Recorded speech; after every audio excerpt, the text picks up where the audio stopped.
filters on your split air conditioner are located within the indoor unit. It is advisable to refer to your operation manual for the exact position and removal techniques. However, as a guide, you will normally find them located under the front lid, which you will unclip and pull from the bottom, exposing the filters themselves, which should be easily lift up and slide out. To refit them, gently slide back in and close the front cover, clipping it back into place.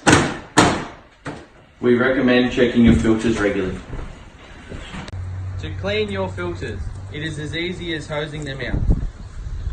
Hold the filter so that you are hosing the dust from back to front.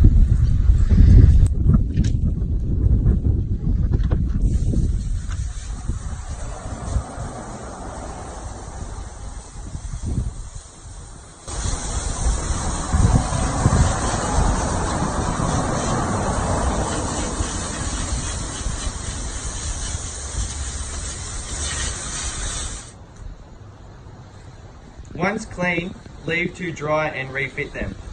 If, however, your filters have not been cleaned for a long time, you may have to contact an authorised repairer and arrange to have them replaced.